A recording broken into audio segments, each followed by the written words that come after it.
Sang gadis tidak sengaja menemukan sebuah cermin.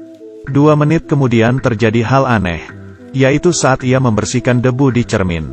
Cermin tiba-tiba memancarkan cahaya, dan cahaya ini sangat terang. Kemudian menghilang dari tangan si gadis. Sang gadis perlahan-lahan tertidur. Tidak lama kemudian ia siuman. Di saat ia membuka pintu kamar, ia melihat sesuatu dan kaget. Kamarnya menjadi pondok jerami. Ia kemudian berlari melewati pintu lainnya. Setelah membukanya, pondok jerami itu menjadi dapur. Ia pun langsung membuka jendela. Hal ini masih seperti biasa. Kemudian ia keluar melalui jendela. Hal aneh pun terjadi lagi. Kali ini bukannya jatuh ke tanah tapi malah di atas atap rumah. Kemudian di luar hujan dan ada petir. Hal ini membuatnya ketakutan. Saat itu ia melihat ayahnya sendiri. Ia pun berteriak untuk meminta tolong. Tapi mau sekeras apapun ia berteriak, orang yang berada di luar pun tidak mendengarnya. Hanya melihat ekspresi mereka yang panik keluar masuk. Sang gadis pun mulai panik. Melihat sekeluarga yang sibuk mencarinya. Kali ini ia berteriak tetap saja tidak ada yang memedulikan. Melihat caranya tidak berguna, ia pun memanjat ke atas. Lalu berhasil masuk ke dalam ruangan.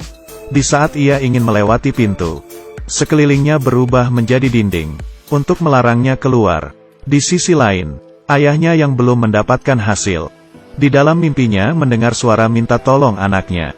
Ia pun terbangun, dan mulai mencari sekelilingnya. Tapi ia tidak mendengar apa-apa. Dan di saat suara guntur, sang gadis tiba-tiba muncul. Ayahnya pun berlari ke arahnya. Dia ingin memeluk anaknya, tapi setelah mengulurkan tangan, anaknya menghilang.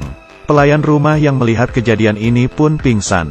Dan seorang wanita yang berdiri di sampingnya mengatakan rumah ini kemungkinan ada energi jahat.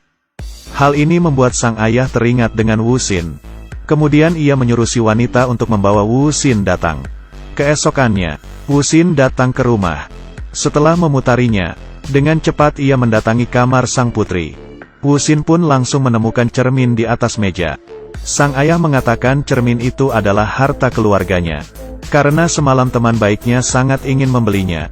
Sang ayah pun menolaknya. Keduanya karena hal ini pun bercekcok.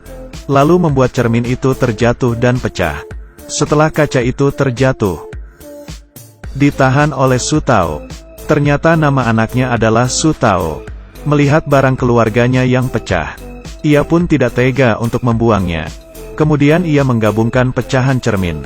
Di saat ia meletakkan cermin di telapak tangannya, hal aneh itu pun terjadi. Setelah Wu Xin mengerti situasinya, ia tahu bahwa kehilangan Su Tao dan cermin ini ada hubungannya. Ia pun meneteskan darahnya ke atas cermin. Darah ini membuat Su Tao yang berteriak minta tolong. Dan Wu Xin menanyai situasi Su Tao. Mengetahui kamar Su Tao sekarang terjadi banjir. Di saat Su Tao mau tenggelam, Wu Xin menghapus darah di cermin. Kemudian kembali normal. Wu Xin menanyai Su Tao berada di mana. Ia mengatakan dia juga tidak tahu. Hanya saja tempatnya sama seperti dengan yang ia tinggal. Dan semua barang terbalik. Wu Xin panik. Lalu temannya pun datang. Liu Li mengatakan rahasia mengenai kaca tersebut ke Wu Xin. Ternyata cermin itu adalah cermin penyimpan iblis. Su Tao karena menyentuh suatu titik sehingga terhisap masuk ke dalam. Bila ingin keluar harus melewati tes dari cermin. Dan menjadi pemilik cermin barulah bisa lolos.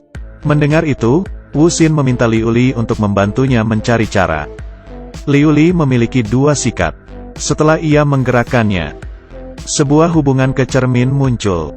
Wu Xin yang menemukan jalur masuk pun masuk ke dalam cermin. Setelah masuk ia mencari ke seluruh arah. Tapi sama sekali tidak ada keberadaan Su Tao. Kali ini Liu Li mengatakan, dia dan Su Tao di tempat yang berbeda.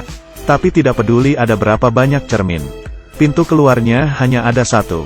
Dengan mencari pintu keluar itu maka kalian bisa keluar.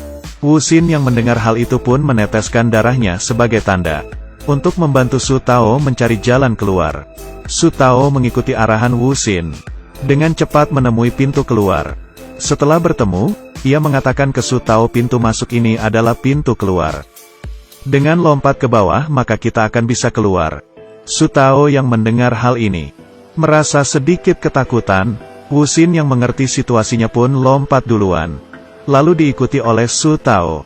Dengan begini Wu Xin dan Su Tao pun keluar dari cermin.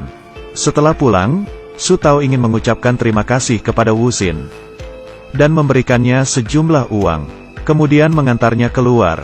Di saat mereka jalan keluar, tiba-tiba ada suara laporan dari polisi. Saat melihat ke atas, pesawat Jepang datang, lalu melepaskan beberapa bom mengenai perumahan. Semuanya langsung panik. Wu Xin mendorong Su Tao, lalu ia sendiri ketinggalan. Hal ini membuat Su Tao berteriak.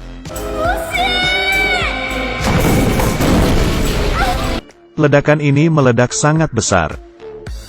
Dan sang wanita juga menahan Su Tao untuk sementara pergi dari sana. Mau tahu kelanjutannya seperti apa? Akan diceritakan di lain waktu. Cerita kali ini sampai di sini dulu. Teman-teman yang suka jangan lupa tinggalkan komentar dan juga tekan tombol sukanya. Kita ketemu lagi di selanjutnya.